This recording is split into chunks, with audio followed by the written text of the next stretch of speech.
Lo tahu nggak? Kadang yang kita kira pahlawan justru jadi sumber masalah paling besar. Iya, serius. Pahlawan yang niat nyelamatin dunia, tapi malah bikin dunia makin kacau. Dan parahnya, banyak dari kita tuh nggak nyadar karena udah keburu sayang sama mereka. Hari ini kita bakal bahas 7 karakter anime yang awalnya dianggap hero, tapi makin lama mereka justru jadi bom waktu buat dunia mereka sendiri. Bukan karena mereka jahat, tapi karena mereka salah langkah. Kadang, terlalu kuat itu juga bisa jadi masalah. Siapin diri lo, karena setelah video ini, lo bakal mikir ulang soal siapa yang beneran pahlawan dan siapa yang cuma bungkus doang.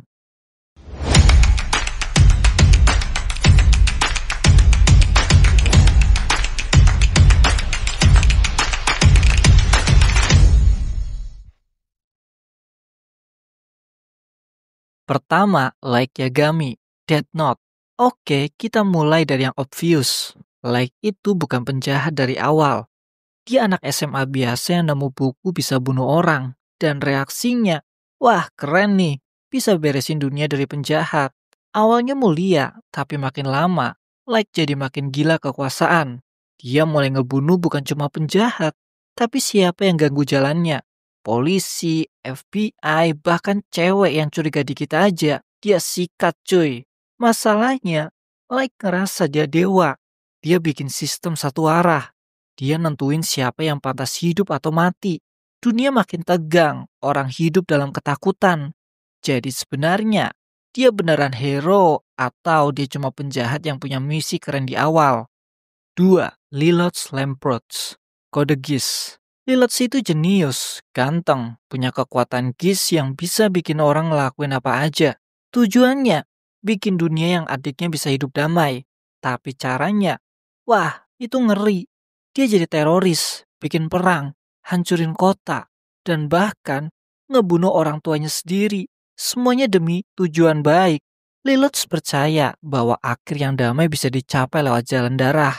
Tapi itu justru bikin dunia makin rusuh. Ribuan orang mati. Jadi meskipun endingnya epic, sepanjang jalan itu hancur banget. Dia bukan pahlawan sempurna. Dia itu korban dari niat baik yang salah jalur. 3. Eren Jaeger, Attack on Titan. Waktu kecil, Eren cuma pengen bebas dari dinding, pengen bunuh Titan. Tapi makin dewasa, makin banyak fakta yang kebuka. Dan dia berubah. Dari anak penuh semangat, jadi pemimpin genosida. Iya, Eren literally nginjek-nginjek dunia pakai rambling. Dia pikir, dengan ngancurin semua musuh, teman-temannya bakal selamat.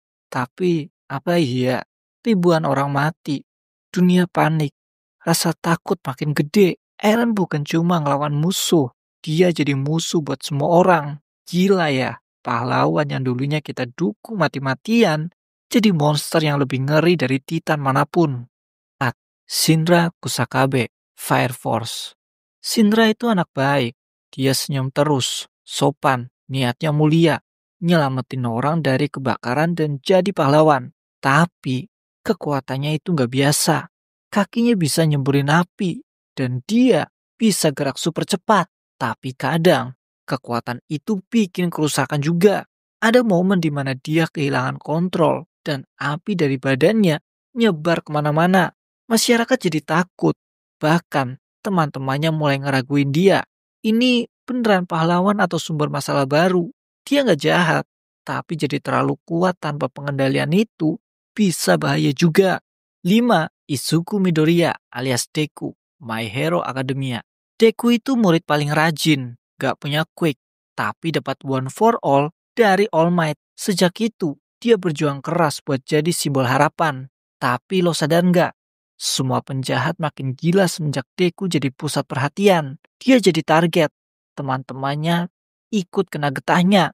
Sekolah kena serangan, kota pun rusak. Dan makin kesini, Deku makin jalan sendiri. Jadi hero solo yang ngelakuin semuanya sendiri. Itu bikin orang takut. Masyarakat jadi makin tergantung sama dia. Dan ketika dia capek atau jatuh, semuanya ikut hancur. Kadang, jadi terlalu baik juga bisa bikin sistem rusak. Semua beban ditaruh di pundak satu anak SMA, Tetsuo Shima Akira.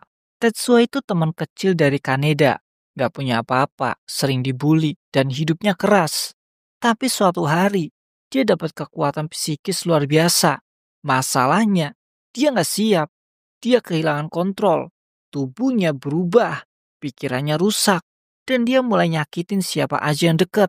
Dia bukan jahat dari awal. Dia cuma anak yang gak tahan sama tekanan. 7. Ayano Koji Kiyotaka, Classroom of the Elite. Lo mungkin mikir, kok dia masuk daftar ini? Dia kan gak terlalu kuat atau nyusahin. Tapi tunggu, Ayano Koji itu manipulatif banget. Dia diem, kalem, tapi dia kontrol satu kelas dari balik layar. Semua rencana dia atur, semua orang dia mainkan. Dia kayak pahlawan tanpa nama. Tapi masalahnya, dia gak peduli sama siapapun. Dia bantu karena butuh, bukan karena sayang. Dan orang-orang di sekitarnya mulai kehilangan identitas.